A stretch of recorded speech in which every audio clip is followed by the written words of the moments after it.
अस्सलाम वालेकुम, welcome to another vlog of Sobia home and kitchen.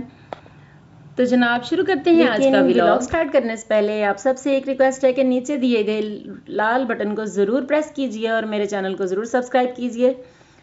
तो जनाब शुरू करते हैं आज का व्लॉग। बिस्मिल्लाहिर्रहमानिर्रहीम। भाई रमज़ानुल मुबारक के मुबारक और ख़ूबसूरत और बहुत ही पुरनूर से दिन चल रहे हैं।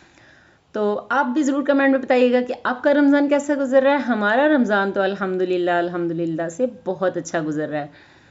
और मुश्किल तो हो जाता है थोड़ा कामों को मैनेज करना, घर को मैनेज करना और फिर साथ सहरी अफ्तारी की रूटीन से चेंज तो आता है, लेकिन ये चेंज सारा साल अपनी अच्छी सी यादें छोड़ जाता है और हम रमज़ान को सारा साल मिस करते हैं। चाहे हम इसमें जितने मर्ज़ी काम करें, जितनी मर्ज़ी मेहनत करें, लेकिन रमज़ान हमें बहुत याद आता है। तो जनाब आज है 16वां रोज़ा और हाफ रमज़ान गुजर गया और बाकी जो चंद एक दिन रह गए हैं उनका तो पता ही नहीं चलना, वो तो चुटकी बजाते गुजर जाना है, क्योंकि आप लोग रमज़ान से ज़्यादा ईद की तैयारी में मसरूफ़ हो चुके हैं।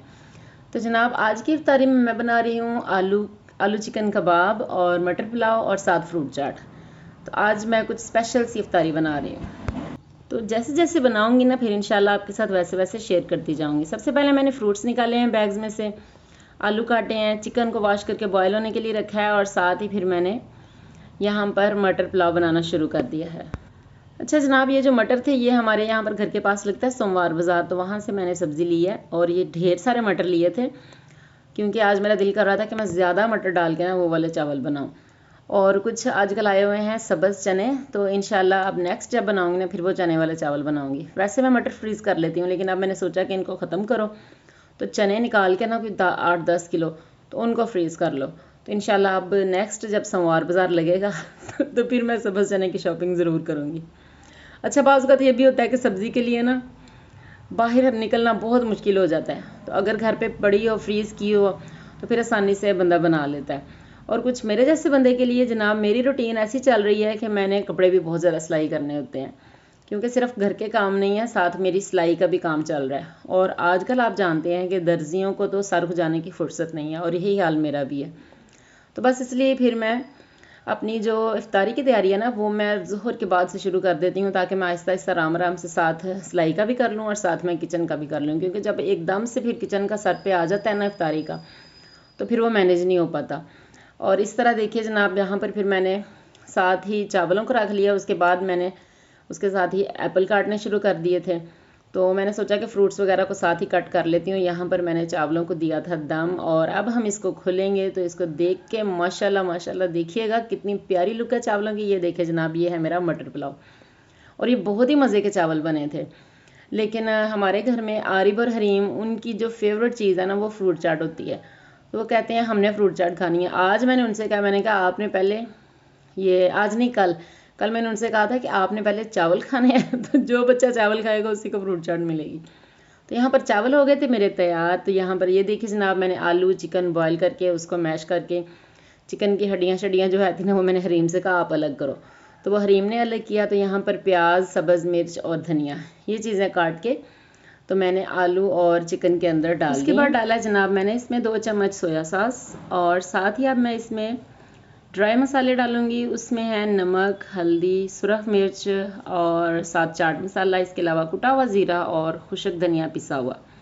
ये तमाम मसाले जब मैंने ऐड कर दिए तो फिर मैंने इसका अच्छी तरह से मिक्स करके पेस्ट जनाब आज ये जो आलू चिकन के कबाब हैं ये मैं स्पेशली अपने बच्चों के लिए बना रही हूँ, क्योंकि कल मेरी सिस्टर ने बनाए थे और उन्होंने हमें भेजे हैं, तो बच्चे बहुत इंसिस्ट कर रहे थे। तो फिर मैंने सोचा कि चलें आज की रेसिपी में, आज की इफ्तारी में ये भी शामिल जनाब। हमारे घर में तो ये होता है कि बच्चे रोज़ा रखें या ना रखें, अब मोहम्मद रख लेते हैं और आरिफ और हरीम नहीं रखते। मोहम्मद पे भी वैसे अभी फ़र्ज़ नहीं है, लेकिन वो कभी ज़िद करके ना रख लेते हैं, तो मैं उन्हें रखवा देती हूँ। चले इस तरह वो रूटीन में आएंगे, उनकी प्रैक्टिस होगी। तो मैं ये बता रही कि रोज़ा रखें या ना रखें, लेकिन उन्होंने डिशेज़ इस तरह बनवानी होती हैं जैसे पता नहीं बेचारों को कितनी भूख लगी होती है। आपके घर में बच्चे क्या करते हैं ज़रूर कमेंट में बताइएगा। तो यहाँ पर जनाब मैंने धनिया, पुदीना और सब्ज़ मिर्च की चटनी बना के रखी हुई है, वो भी मैंने 1 चम्मच डाल दिया है। साथ ही फिर मैंने थोड़ा सा कॉर्नफ्लोर डाला है ताकि हमारा जो पेस्ट है वो अच्छे से मिक्सअप अच्छे से सेटल हो जाए। तो ये देखिए जनाब 2 अंडे लेके उनको फेंट के उनके अंदर मैंने डाली हैं काली मिर्चें और टिक्कियाँ बना के अपने पेस्ट की कबाब की शक्ल में, गोल शक्ल में टिक्कियाँ बना के पहले मैंने अंडे में डिप किया, फिर मैंने इसको ब्रेड क्रम्स के साथ रैप किया और फिर मैंने इसको साथ ही फ्राई कर लिया, क्योंकि अब इफ्तारी तकरीबन होने वाली है, इफ्तारी का टाइम हुआ चाहता है। तो असर भी मैंने दरमियान में ही, कामों के दरमियान में ही पढ़ ली थी। तो ये देखिए जनाब, कबाब मैं कर रही हूँ फ्राई, क्योंकि अगर शुरू में फ्राई कर लेना चीज़ें तो फिर इफ्तारी तक, रोज़ा खुलने तक फिर वो ऐसे ठंडी हो जाती हैं और खाने का दिल नहीं करता। इसलिए जो फ्राई वाला काम होता है ना, ये मैं एट 11th आवर करती हूँ, मतलब लास्ट में ही करती हूँ, क्योंकि चावल भी मैंने बना लिए हैं, साथ ही हमारी फ्रूट चाट भी रेडी है। और ये देखिए जनाब, ये हमारे प्यारे से कबाब भी रेडी हो गए हैं। अच्छा, ये झाग भला क्यों बनी है? क्योंकि लास्ट में आके ना मेरे पास, मैंने वो अंडे में सही तरह डिप नहीं किए थे, थोड़ी जल्दी में ना, तो कबाब ख़राब हो गए। तो ये जो लास्ट वाले थोड़े से कबाब थे, इन्होंने फिर इसके अंदर से अंडा निकलना, आलू निकलने शुरू हो गए थे, तो इसलिए फिर मैंने इनको कच्चा ही, थोड़ा बहुत कच्चा पका ही निकाल लिया। तो इनकी ना आप देख रहे होंगे इतनी अच्छी शेप भी नहीं बनी। तो ये झाग इसीलिए बनी थी क्योंकि कबाब सारे अंदर से खुर खुर के ना मेरे ऑयल में शामिल हो रहे थे। तो यहाँ पर जनाब मैंने कबाब कर लिए थे फ्राई, और इसके बाद फिर मैंने ये तेल में, आज बहुत ज़्यादा मिक्सचर कबाब्स का, आलू वगैरह का डल गया था, तो आज मैंने तेल को भी स्ट्रेन करके निकाल देना है। वैसे आम रूटीन में मैं क्या करती हूँ कि कढ़ाई के अंदर ही तेल को रहने देती हूँ, क्योंकि फिर दूसरे दिन दोबारा डालना पड़ता है। तो मैं इसी तरह उठाती हूँ, इसे ठंडा करती हूँ कवर करके। तो नीचे हमारे किचन में जो खाने बने हुए हैं उनके आगे ना आज मैंने पर्दे भी लगाए हुए हैं जनाब, वो तो मैंने आपको दिखाया ही नहीं है। चले इंशाल्लाह नेक्स्ट वीडियो में दिखाऊंगी। तो वो मैंने वहाँ पर फिर मैं रख देती हूँ। तो यहाँ पर जनाब इफ्तारी का हो गया था टाइम, और बल्कि रोज़ा इफ्तार हो चुका है। तो यहाँ पर मैं बैठी हूँ, मेरे हस्बैंड है और सामने हमारे तीनों बच्चे बैठे हुए हैं।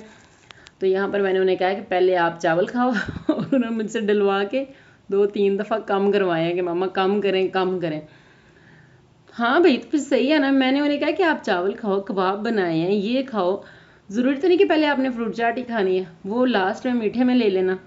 तो बस इस तरह इन बातों में हमने फिर इफ्तारी की थी। इफ्तारी के बाद, अच्छा इफ्तारी के दौरान ही ना बस थोड़ा सा खा के तो फिर मैंने सोचा कि चलो पहले नमाज़ पढ़ती हूँ। मोहम्मद आरिफ को भी नमाज़ पढ़ने के लिए भेज दिया और ख़ुद भी फिर मैं नमाज पे आ गई। तो ये देखिए जनाब, यहाँ पर पढ़ी है मैंने मगरिब की नमाज पढ़ने के बाद अब मैं अपने दस्तरखान पे जाऊँगी खाना खाने के लिए, क्योंकि जनाब भूख भी बहुत लगी होती है। बस ये होता है कि थोड़ा सा खा लें और नमाज जल्दी से पढ़ लें, नमाज की ज़्यादा फिक्र करनी चाहिए हमें। तो यहाँ पर जनाब मैंने पढ़ लिया नमाज, और अब मैं आई हूँ दोबारा अपनी जगह पे, और यहाँ पर मैं खाने लगी हूँ चावल। ये देखिए जनाब, चावल डाले हैं, ऊपर कबाब रखा है, ऊपर एक साइड पे रायता डाला है, और वाह मज़ा आ गया है। इतने मज़े के चावल और कबाब बने थे कि क्या ही कहें।